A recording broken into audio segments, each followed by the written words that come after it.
हरियाणा की राजनीति आज खड़ी है, जो मैंने लिखा भी इन दिनों, कि एक तो जो जजपा और भाजपा के गठबंधन में जो धीरे धीरे दरार आ रही है, दूसरा कांग्रेस की आंतरिक कलह पर खड़ी है। वहाँ मैं लिखता हूँ कि इसको आंतरिक गठबंधन की जरूरत है। उनको तो बाहर की है, कांग्रेस को आंतरिक गठबंधन की जरूरत है कि जब तक ये अंदर एक नहीं होते, बाहर मुखौटा दिखाने से क्या होगा। यहाँ खड़ी है, आप कोशिश कर रही है कि मैं भी आ जाऊं। उसने आदमपुर के चुनाव में भी उपचुनाव में आने की कोशिश की, लेकिन बुरी तरह वहाँ फेल रही। इसके अलावा बसपा की कोई जगह बन ही नहीं पाई। सिर्फ एक बार यहाँ आपको पता है अम्बाला में जगजीवन राम जी की पोती जीती थी, मेधावी कीर्ति, दोबारा नहीं। एक बार मार्क्सवादी टोहाना में जीते थे हरपाल जी, उसके बाद उनको भी जगह नहीं। तो यहाँ सीधी टक्कर कांग्रेस वर्सेस बीजेपी है। नहीं, देखो, एक पैराडॉक्स अगर आप देखो, दुविधा जिसको आप कहो कि एक ज़माना था कि लोकदल की बैसाखी बन के बीजेपी आई थी। बिल्कुल, और आज वो ड्राइविंग सीट पे है। हाँ, वो सवारी रह गई। हाँ।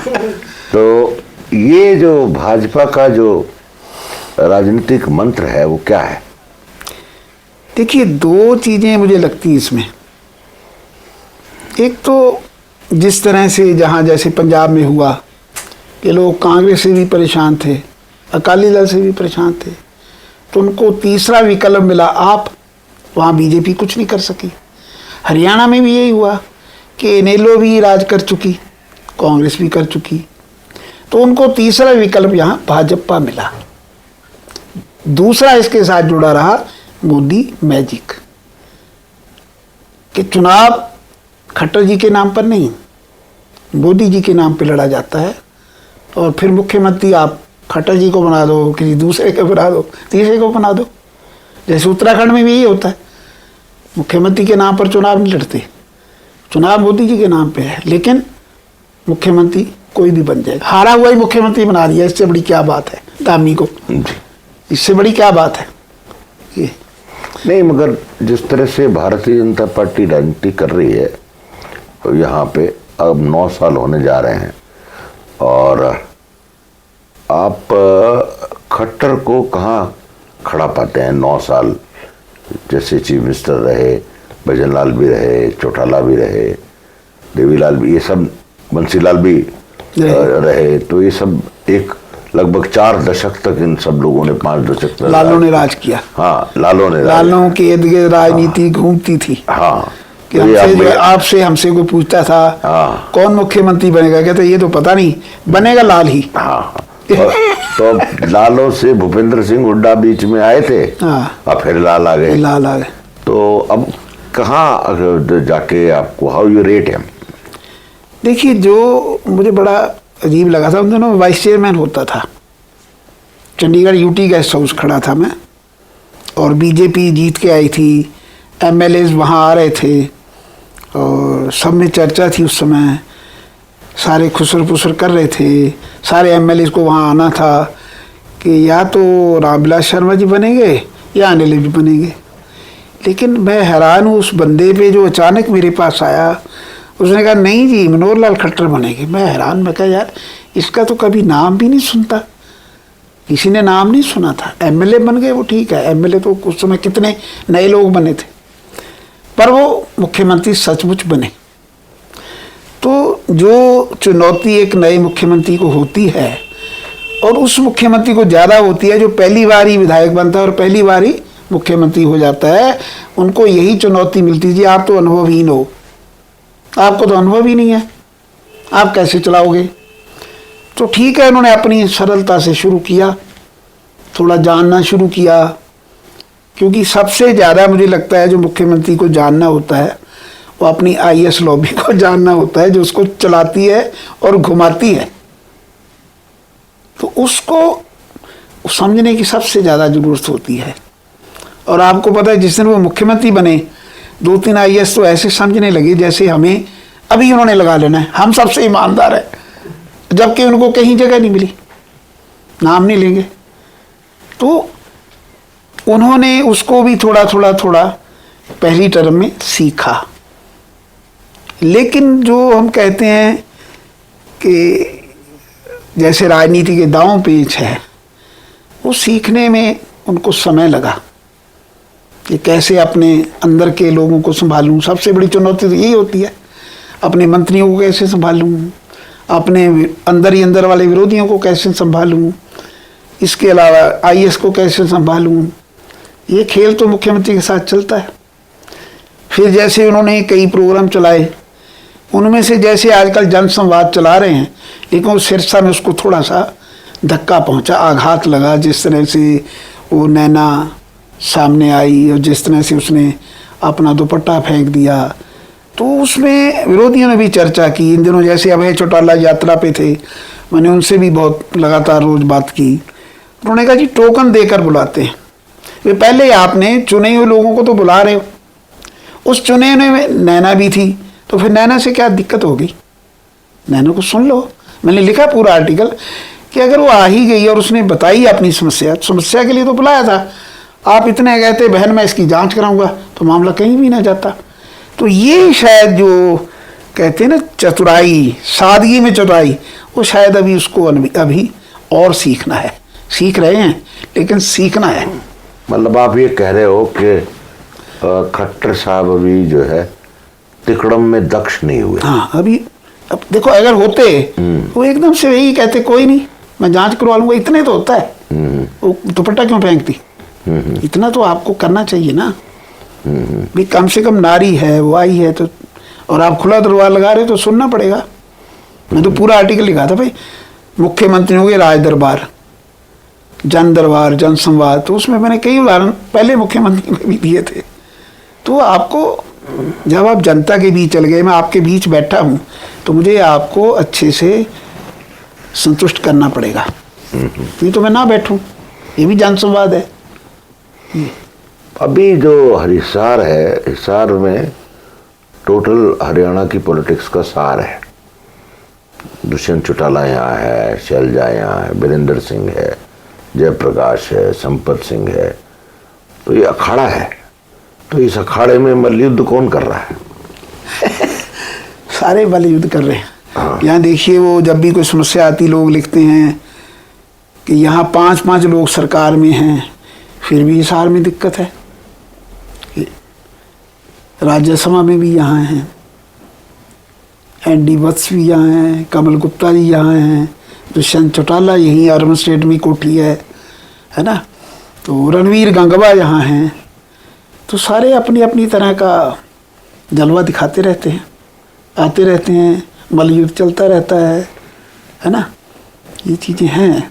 हिसार को मैं ये सुनता आता था जब चंडीगढ़ भी था या यहाँ आ गया, 26 साल रह रहा हूँ, कि इसको शायद राजधानी बनाने की भी कोशिश रही होगी चौधरी भजनलाल जी की, या इसको सबसे अच्छा शहर बनाया उन्होंने आदमपुर और हिसार को, क्योंकि उनका राज था। ये भी एक बड़ी बात है कि जो मुख्यमंत्री बना, जहाँ का कोई सिरसा वाला बना, उसने सिरसा को चमका लिया, रोहतक से बना उसने रोहतक चमका लिया। आरोप यही लगते हैं कि सारा पैसा तो जी आदमपुर की सड़कों पे लग गया। और सचमुच जब मैं आया था 97 में, पहली बार मुझे आदमपुर जाना पड़ा, मैं हैरान हो गया उन सड़कों को देख के, क्योंकि तब तो 2 साल ही हुए थे भंजलाल जी को राज छोड़े। वो सड़कें सचमुच, मुझे वो लालू जी की बात याद आ गई कि सड़कें हैं कि हेमा मालिनी के गाल हैं। वो इतनी सुंदर सड़कें, मैं हैरान में कहा आदमपुर में ऐसी सड़कें। तो हर मुख्यमंत्री ने जो उनके ऊपर आरोप लगे, मैं नहीं कहता कि सारी कोशिश की। अब जैसे हुड्डा जी ने रोहतक को कितना सुंदर बनाया, लेकिन लोगों ने उनको एमएलए तो एक बार नहीं दिया ना। इसका मतलब लोग किसी और तरफ चले जाते हैं, काम ही उनकी कसौटी नहीं होता। ये भी मैंने समझा एक पत्रकार के नाते कि इतना काम करवाने के बाद, मैंने हुड्डा जी को भी कहा, अगर फिर भी आपको रोहतक की सीट नहीं दी तो किसके लिए काम करवाया, ये तो समझ आए। इतने जैसे कहते हैं मैंने इतने लोगों के बोल सहे किस लिए, वो एक शेर व शायरी में आता है ना कि मैंने कितने लोगों के बोल सहे, इतने बोल सह लिए रोहतक फिर हार गए। ये है गेम। नहीं वो बात ठीक है, लेकिन चौधरी भंजलाल जी जब मैं आया, ये भी सड़क सेक्रेटरिएट की ओर जाओ, जिनका जिस तरफ इनका घर होता था वो सड़क भी कमाल थी। अब वहाँ भी खड्डे हैं, आप जाके आओ। तो अब चौटाला जी उधर आए तो सिरसा का कायाकल्प हो गया। तो वहाँ दिक्कत आती, विरोधी यही कहते हैं कि आप सारे हरियाणा को अपना समझो, और जिसने समझ लिया वो फिर मुख्यमंत्री फिर भी आ सकता है। लोगों को उसके प्रति होता है कि ये ठीक है ना। बंसीलाल जी ने सारे हरियाणा में बिजली दी ना, भिवानी में तो नहीं दी, विकास प्रोजेक्ट इसीलिए कहलाए। तो हुड्डा जी ने भी मतलब कोशिश की थी, एक यूनिवर्सिटी अगर सिरसा चल रही उसको 40 करोड़ रुपए की ग्रांट थी, जबकि उसको बंद भी कर सकते थे। बंसीलाल जी ने कोशिश की गुरु जम्भेशकर को बंद कर दूं, उल्टा काम था ना। फिर भजनलाल जी ने बना दी तो क्या दिक्कत है। वो जब मैं आया वो कहते हम इसको घुड़साल बना देंगे। अरे यूनिवर्सिटी को घुड़साल बना दोगे, वहाँ दिक्कत है ना। तो नहीं, मगर मजे की बात यह है कि हरियाणा में जो 50-55 के करीब जो देहात की सीट है और लगभग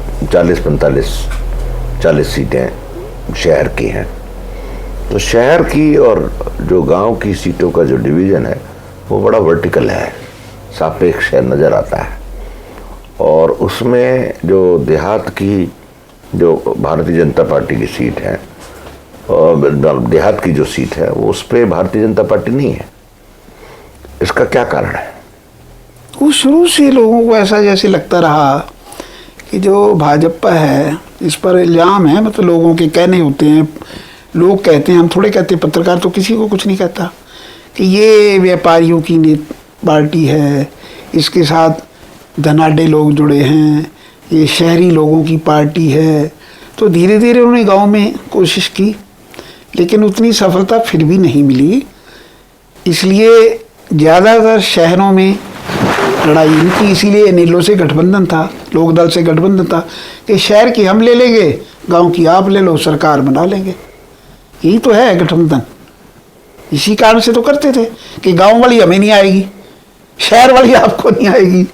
तो वो जो अंधे और उसकी वाली बात है, वो एक बैठ गया उसके ऊपर, वो रास्ता दिखाता गया, दोनों बन गए। ये है। लेकिन आप एक और बड़ा काम हुआ जो मैंने नोट किया हरियाणा में, पता नहीं यहाँ आपने देखा नहीं देखा, कि हरियाणा में जो रूरल शिफ्ट हो रहा है अर्बन में, उसका क्राइसिस गांवों में नज़र आने लगा और उस क्राइसिस को कोई सॉल्व नहीं कर रहा। आपने बात महसूस की? नहीं, कैसे गांव में कैसे? मतलब गांव के लोग, जैसे मैं देख रहा हूँ हिसार इज बेसिकली जो है is a hub of Bagad belt, education hub of Bagad belt, the civic amenities facility center of Bagar belt. So people are shifting, sending their kids to schools, hospitals for skill development and other things. तो लोगों ने यहाँ घर भी बना लिए हैं, हर एक का, किसी का फ्लैट है, किसी का कुछ है। तो that is a traditional slow shift from village to cities. तो सिटीज पे उसका बर्डन ज़्यादा है। तो ये बात यहाँ कुछ महसूस हो रही है लोगों को? नहीं ऐसा कुछ नहीं, लेकिन मैं ये कहता हूँ जैसे हिसार ही है, इस तरफ जाएंगे तो 7 रोड तक फैल गया, क्योंकि गांव ही है, अंदर आने लग गए ना। अगर दूसरी तरफ जाते हैं तो जैसे आप जाओगे फतेहाबाद की ओर, तो वो भी काफ़ी दूर तक फैल गया है ना। जो आगे डंडूर आता है वो इसके अंदर ही आ गया। तो ये बोझ तो होता है। जैसे पंचकूला ट्राई सिटी बोलने लग गए कि चंडीगढ़ में वहाँ नहीं तो पंचकूला आ जाओगे, पंचकूला में तो डकोली में जाने लग गए। तो ये स्थितियाँ तो रहती हैं, शहरों पर बोझ बढ़ता है, क्योंकि पढ़ाई यहाँ करवानी है, मेडिकल यहाँ मिलेगी आपको सुविधा, है ना। ये सारी रोज़गार भी यही है, शहरों में रोज़गार है, गांव में तो रोज़गार नहीं है, बहुत कम रोज़गार है, सबके लिए नहीं है। तो सब पढ़े लिखे बच्चे शहर में भागेंगे। कोई बीमार है, गांव में कहाँ दवाई है, वो हिसार भागेगा। नहीं, मैं ये कह रहा था कि उसके जो चैलेंजेस हैं, उसको लग रहा है कि आप ये सरकारें उन चैलेंजेस को झेल पाने की स्थिति में हैं? नहीं, सरकारें अपनी ओर से कोशिशें तो सारी करती हैं भाई, शहरों में कोई सुविधाएं दी जाए, औद्योगिकरण किया जाए, या मतलब कोई ना कोई काम धंधे के लिए कुछ बात हो, जैसे अपनी योजनाएं सरकार की चल रही कौशल विकास है, उसमें भी कुछ ना कुछ लोग चलते रहते हैं, लेकिन उतना हो नहीं पाता ना कि हमने जैसे शुरू में अभी देखा कि भी जब वो सरकार आनी थी, मोदी जी के वादे थे 2 करोड़ नौकरियां, आज वो 10 लाख पे आ गए। अब 10 लाख में कितने मिलेंगे वो भी देखा जाएगा। रोजगार भी तो चाहिए ना, युवा तो उसी तरफ जाता है। अगर उसको आप अग्निपथ की ओर झोंक दोगे वो कहाँ जाएगा। 4 साल के लिए जॉब करने का इसलिए विरोध हुआ ना भाई, जिसको ज़िंदगी भर जॉब करनी थी उसको 4 साल में सीमित कर दिया। तो लोग इस दृष्टि से देखते नहीं, पर उसका इम्पैक्ट तो यहाँ लोग भूल रहे हैं। हाँ ना, उसका इम्पैक्ट नजर नहीं आ रहा है यहाँ, नहीं आ रहा है। हाँ, क्योंकि बात वही आ जाती है वापस घूम के, वो जिसको हम मोदी मैजिक कहते हैं या कुछ और कारण है उसके, जिसमें मैं कहना भी नहीं चाहता, कहना भी पड़ेगा। हिंदुत्व एक बड़ी बात है। तो वो नारा लग जाता है जब वो तिरंगा पूरे घरों में फहरा, तो वो अपने आप की एक अंदर से उनकी एक तरीका है अपने आप को लोगों में बनाए रखना, बचाए रखना और अपना जादू बनाए रखना वहाँ है। तो वो लोग उस समय मैंने लिखा भी था। आप ये कह रहे हो, मैंने एक कविता लिखी थी ऐसी, ये इश्यूज को धुंधला मैं बताता हूँ कि मैंने कविता लिखी इस पे कि हमें आप माफ करना, हम बहुत दुखी थे, ऐसे इस तरह का भाव है पूरी कविता मेरे पास अपनी। हम बड़े परेशान थे, हमें नौकरी भी नहीं मिल रही थी, हम सड़कों पर जूतियां चटकाते घूम रहे थे, लेकिन क्या करें, जब हम वोट के लिए गए बटन फिर भी भात माता की जय और तिरंगा हमारा ऊंचा रहे, इस तरह की चीज़ों को देख के बटन वहीं दब गया। तो बटन फिर कैसे दबता है, ये एक अंदर का जादू है जो उन्होंने बना रखा है। हम कई बार सोचते हैं ये गई वो फिर कैसे आती है ना। इसका मतलब आपके लिए, आपके as a journalist for the masses, Hindutva is important और the core issues are important. Issues है ना, यहाँ इश्यूज इम्पोर्टेंट हुए, पंजाब में कोई जादू नहीं चला। एक तो वही था कि अकाली दल से कांग्रेस से परेशान है, तीसरा विकल्प। दिल्ली में नहीं चला क्योंकि लोगों को परिवर्तन चाहिए था, वो केजरीवाल आ गए। कितना जोर लगाया उसकी सरकार को फेल करने का, नहीं हुई ना। और जगह भी जैसे महाराष्ट्र में 2.5 साल जोर लगाया, 2.5 साल के बाद सरकार गिरी। इश्यूज तो होते हैं ना, इश्यूज के बल पर ही सरकारें जीतती भी हैं, लेकिन फिर आप उसको रहने भी तो नहीं देते। सरकार तो जीत गई, लोगों ने आपको बना भी दिया त्यागी जी को, लेकिन वो पीछे वाली फोर्सेस और है। नहीं तो क्या हरियाणा में कोई परिवर्तन की लहर है? मैं जैसे महसूस कर रहा हूँ, मुझे लगता है ना, है तो सही। अब देखिए जैसे तो लगा दिया, मैं है तो सही इसलिए बताता हूँ।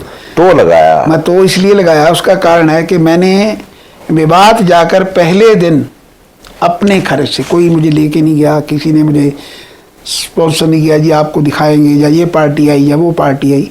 मैं अपने ही हिसाब से वहाँ गया 6 बजे पूरे, जब राहुल गांधी ने आना था। वो यात्रा मैंने देखी। वहाँ से चलते हुए 8:30 बजे तक हमें चाय की प्याली नहीं मिली, 2.5 घंटे। लेकिन मैं देख रहा हूँ कि जो मुसलमान लोग हैं, जो हर किसी के माथे मुसलमान नहीं, जो गांव में लोग हैं, उस इलाका तो ज़्यादा वही है, वो सारे लोग सड़कों पर खड़े हैं, चाय के मग और चाय के जग लेकर खड़े हैं आपके लिए। उनकी आंखों में आंसू है, बच्चा बच्चा तिरंगा लेके खड़ा है। तो वो जो मैंने देखा, वो लगा कि इसमें कुछ जादू तो हुआ है। लेकिन बात यही है कि आपने फसल तो बना ली, अब वो मई 2024 तक काट सकोगे? कांग्रेस में अगर एकता ही नहीं है, वो एक दूसरे को काटे जा रहे हैं, है ना। वो कहते हैं आप अपने आप को मुख्यमंत्री कैसे अनाउंस कर सकते हो? यार ही ना बातें आप सुन रहे हो इन दिनों, कि वो जब वो आपने वो प्रभाव खत्म करने की बात हो गई ना, जोर तो लग गया। सबने देखा, आपने भी देखा होगा कि कितना मतलब कितना जोश था, कितनी भीड़ थी। अब अभी भी वैसे निकला हुआ है, वही में बात से शुरू हुआ। मैंने उसकी भी यात्रा देखी। तो इसलिए लगा रहा हूं कि आप अपनी फसल को काट सकोगे? फसल तो आपने बीज ली, है ना, फसल लहलहा भी गई, अब काटते वक्त आपस में लड़ते रहे, जब कोई और काट के लेगा फिर क्या करोगे? तो इसलिए है, ये जरूरी है कि आपको थोड़ा परिपक्व होना चाहिए। बार बार कहते आंतरिक गठबंधन करना पड़ेगा, एक दूसरे का सम्मान करना पड़ेगा, एक दूसरे को सहना पड़ेगा। ये कांग्रेस की बात कर रहे हैं आप? कांग्रेस की बात कर रहा हूँ जी। अगर नहीं करोगे फिर वो राहुल गांधी की यात्रा भी फेल हो गई, फिर क्या आपको फल मिला? राहुल गांधी की यात्रा का जाके हिमाचल में फल मिल गया, जहाँ जबकि वहाँ गया भी नहीं था, है ना। अभी कर्नाटक में मिल गया, वहाँ गया था। कर्नाटक में बंदा रात के समय, जब आपने देखा वो फोटो वायरल हुई थी, जब बारिश में खड़ा रहा, तो मैंने लिखा था आर्टिकल, जीत तो उसी दिन चुनाव में हो गई थी, उस रात ही जीत हो गई थी। जब वो बारिश में खड़ा भीगता रहा तो लोगों को लगा कि कुछ परिवर्तन है। परिवर्तन यहाँ भी है, एक परिवर्तन अभय लेकर चल रहा है, एक कांग्रेस लेकर चल रही है, और ये आपस में जजपा और भाजपा लड़ रहे हैं, जबकि इनको भी एकजुट होना चाहिए, तभी मुकाबला करोगे ना। तो ये है चक्कर के फसल काटेगा कौन, मैं ये कहता हूँ। फसल बना ली मैंने और आपने बना ली, अब इस कार्यक्रम को सफल कौन बनाएगा? ये है, फसल तो हमने बना ली। भूपेंद्र सिंह हुड्डा का जो उदय है और भूपेंद्र सिंह हुड्डा के जो 9 साल हैं उसमें भ्रष्टाचार बहुत बड़ा, और भूपेंद्र सिंह हुड्डा ने पूरी स्टेट को रियल एस्टेट में कन्वर्ट कर दिया, and that was the reason for the sudden exit of the Congress party. What do you say, आप क्या कहते हैं? नहीं, इसमें मैं आपकी हाँ में हाँ नहीं मिला सकता कि उन्होंने क्या बनाया, है ना, क्या नहीं बनाया, किस लिए बनाया, है ना। उसमें हर जो मुख्यमंत्री बनता है, चाहे बंसीलाल जी बने, उनका अपना एक विजन तो होता है, उनका अपना कोई विजन होगा। बंसीलाल जी का विजन था, भजनलाल जी का अपना कोई विजन था, एक सपना एक विजन लेकर तो चलते हैं। अगर आप उसको शुद्ध रियल एस्टेट कह दो तो गलत है ना। क्या है कि चौटाला जी जरूर कहते थे उन दिनों, उनका एक मजेदार बयान आता था कि मैं तो बोला ही था कि ये हुड्डा बहुत अच्छा है, इसने इस माध्यम से पता नहीं क्या क्या कर लिया, मैं तो लोगों से थोड़े थोड़े लेता रह गया। तो ये इस तरह के बयान आते रहे हैं, लेकिन जहाँ तक मैं उनको जानता हूँ या उनको देखा है निकट से दूर से, वो शायद पैसे में इतने रुचि लेते नहीं। जो उन्होंने बयान देना शुरू किया था कि मैं तो गंगा पुत्र हूँ, कि मैं तो गंगा ने मुझे बचा के भेजा, जैसे मोदी जी कहते गंगा ने मुझे बुला लिया, इनको बचा के भेज दिया, तो आदमी क्यों करप्शन करेगा बताओ। ये कहते थे कि मुझे तो एक नया जीवन मिला है, वो नया जीवन इसलिए मिला है कि मैं लोगों की सेवा कर सकूं, इसलिए नहीं मिला है कि इधर से बटोर लूँ उधर से बटोर लूँ। और उन्होंने शुरू में यही किया, आपने देखा होगा कि जो उनको मुकुट, चांदी के मुकुट, सोने का, वो सारे वहीं वापस दे के आते रहे कि मैं यहीं देता हूँ। मुझे लगता नहीं, मैं ये नहीं कहता कि ये ऐसा है वैसा है, भाई पॉलिटिशियन की अपनी नीति होगी, लेकिन जो हम एक दूर से पत्रकार देखते हैं, जो मैंने देखा कि ऐसी कोई लंबी चौड़ी रुचि नहीं थी कि इधर से आ जाए उधर से आ जाए, ऐसे हो जाए वैसे हो जाए, तो ये ऐसा है नहीं। विरोधियों को तो आरोप लगाना ही है, भी रियल एस्टेट है, ये बना दिया, वहाँ से ले गए, मानेसर में ये कर दिया, उधर ये कर दिया, इधर ये कर दिया। वो विरोधियों का काम है और उनको करना चाहिए, वो अपना काम करें। हरियाणा में इतने लंबे समय तक आपने काम किया और अभी भी कर रहे हैं, कौन सा नेता आपको इतने लंबे पीरियड में समझते हो आप कि जैसे हम देख रहे थे रानी लक्ष्मीबाई का स्टैचू लगा हुआ है, उस रानी लक्ष्मीबाई का स्टैचू लगा हुआ है, इस तरह से जो लीजेंड फिगर के रूप में कौन आदमी आपको नजर आता है हरियाणा की राजनीति में? नहीं, मेरे यहाँ जैसे आने के बाद से, जैसे बंसीलाल जी मुख्यमंत्री थे, चौटाला जी बने, भजनलाल जी को मैंने मुख्यमंत्री यहाँ नहीं देखा, जब आया हूँ तब नहीं बने। वो कहते थे मेरा पूरा राज आएगा, ऐसे बोलते थे। छाया मंत्रिमंडल भी बनाया, पर मंत्रिमंडल नहीं बना, छाया मंत्रिमंडल ही बनाया मेरे आने के बाद, जो मैंने देखा। चौटाला जी के बाद फिर हुड्डा जी भी आए, हुड्डा जी के बाद ये खट्टर जी आए हुए हैं। तो अगर हम शुरू से देखें, भगवदयाल शर्मा जी थे, है ना, सबसे पहले तो वही बने। उसके बाद राव वीरेंद्र भी बने, और कितने लोग बनते बनते रह गए। कई बार मैं वीरेंद्र जी के बारे में लिखता हूँ, चौधरी वीरेंद्र सिंह जी के बारे में, कि कहाँ कहाँ क्या क्या बनते बनते रह गए वीरेंद्र सिंह। रेल मंत्री बनते रह गए, मुख्यमंत्री बनते रह गए, उनको मजाक में भी कहता हूँ। तो अगर हम किसी उस तरह के नेता को देखें कि ये मुख्यमंत्री बहुत बढ़िया है, वो बढ़िया, मेरा ख्याल सब अपने अपनी को लेके आए हैं, उनके अपने अपने गुण हैं, अपने अपने अवगुण हैं। किसी एक को हम ये नहीं कह सकते। लेकिन मैं ये कहता हूँ कि कंपैरेटिवली जो भूपेंद्र सिंह हुड्डा जी ने अपना 9 साल राज किया, 10 साल राज किया, उसमें सबसे बड़ी बेहतरी ये थी कि उन्होंने ना तो कभी विरोधियों को परेशान किया, कि विरोधी नेताओं का जैसे होता है ना कि अब इससे बदला लेने, जैसे चौटाला जी बंसीलाल जी के हथकड़ियाँ ही लगवा दी, वो उलट बैठा, है ना, किसी के ये छापा कर दिया, किसी, वो तो नहीं किया। और पत्रकारों से भी भेदभाव नहीं किया। जो देखा कि चाहे किसी ने हक में लिखा चाहे विरोध में लिखा, सबको विज्ञापन में देखता था। जब वाइस चेयरमैन था उसी जगह बैठता था जहाँ से विज्ञापन जारी होते थे संवाद में। वो हर किसी अखबार को, छोटे को बड़े को, सबको विज्ञापन जाता था। किसी के साथ ये भेदभाव नहीं है, हमें नहीं दिया, हमें नहीं दिया, इसने नहीं दिया। जबकि जब मैं दैनिक टून में था, चौटाला जी ने एक बार ट्रिब्यून के पूरे विज्ञापन ही बंद कर दिए थे। उसी समय वो आंदोलन था, मेरी ड्यूटी लगी, मैं ही कवर करने जाता था कंडेला का। तो उन्होंने हमारे एडिटर को अप्रोच किया भी एक तरफा क्यों लग रहा है।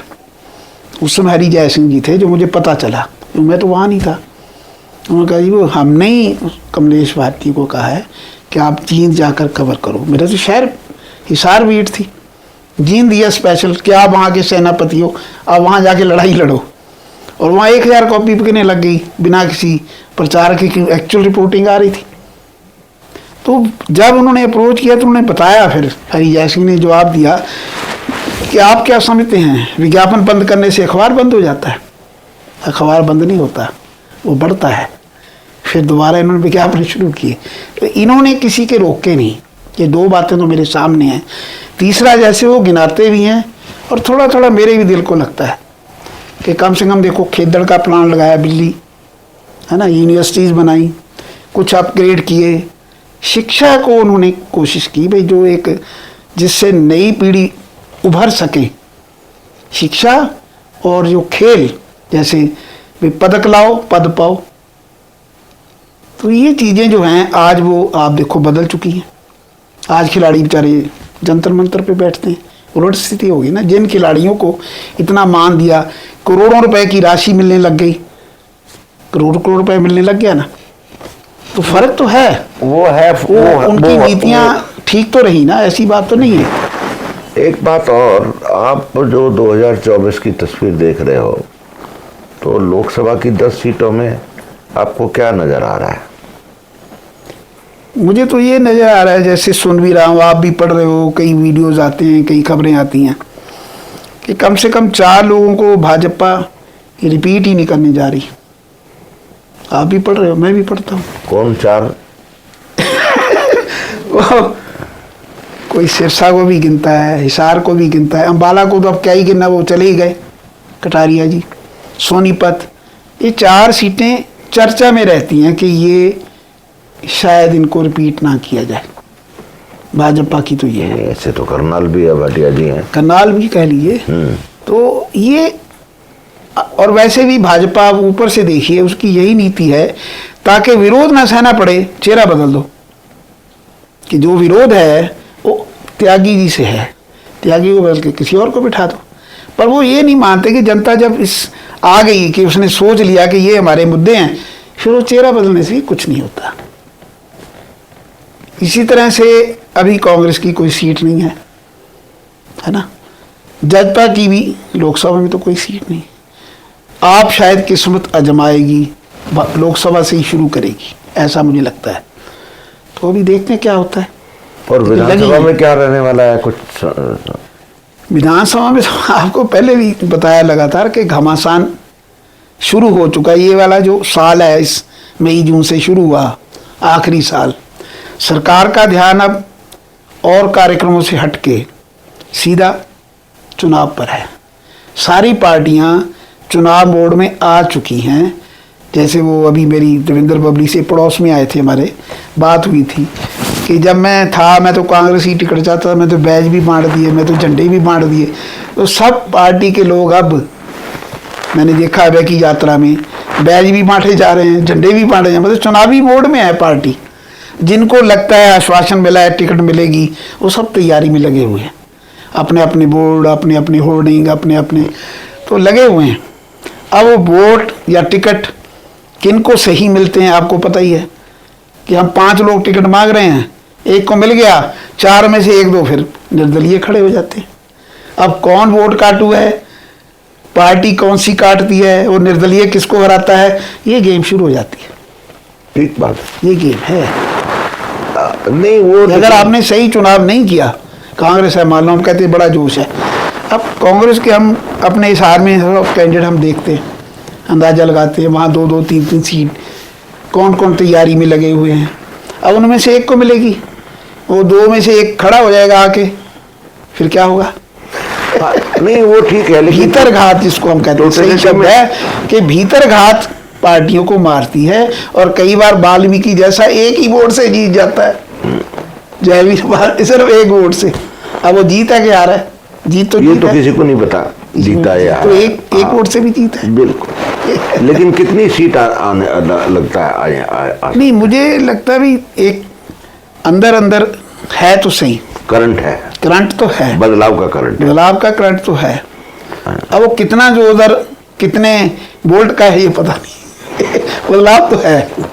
चलिए, क्योंकि आपने इतनी सारी, असल में सरकार अब जब आ रही ना इस समय, वो धीरे धीरे उनसे गलत कदम उठते जा रहे हैं। जैसे बार बार किसानों को छेड़ लेना, शाहबाद में, कुरुक्षेत्र में लाठीचार्ज कर देना, और अब सचिवालय में उन्होंने रास्ते रोक रखे हैं, टोल फ्री करवा लेना, वो सारे करते हैं ना। अब खिलाड़ी जो जंतर मंतर में बैठे सारे हरियाणा के हैं, ठीक वो टोलों तक आए। अब उनका क्या असर पड़ता है, वो बार बार सारे कहते हैं ना, चीख के खापें कहती हैं, किसान कहते हैं कि हमारी बेटियां, इनका अपमान नहीं सहेंगे तो किसके खिलाफ वोट करेंगे? ये है। हम कैसे कह सकते हैं उसको दे देगा उसके, लेकिन वोट खिलाफ जाएगा, ये हो जाएगा भी किसको दे देगा। ये आप कह रहे हो कि हरियाणा में 2024 में स्थिति किसी भी राजनीतिक दल के लिए ठीक नहीं है। किसी एक की नहीं है, किसी एक के बारे में ना आप कह सकते ना मैं कह सकता कि किसी एक पर ये कह दूं ये तो आया ही है, ऐसा नहीं है। लेकिन बदलाव आना है, तो किसकी तरफ जाता है, पेंडुलम कहाँ घूमता है। कि लड़कियों ने इतना प्रचार कर दिया, किसानों ने इतना प्रचार कर दिया, खिलाड़ियों का तो वो वायरल इतना फोटो हुआ, जो विनेश और साक्षी गिरी हुई हैं, तिरंगा पकड़ा हुआ है, वो पता नहीं कहाँ कहाँ जाके किसके दिल में कितना दर्द पैदा कर दे, वो कहाँ जाके निकले, चोट कहाँ लगे, पता नहीं है।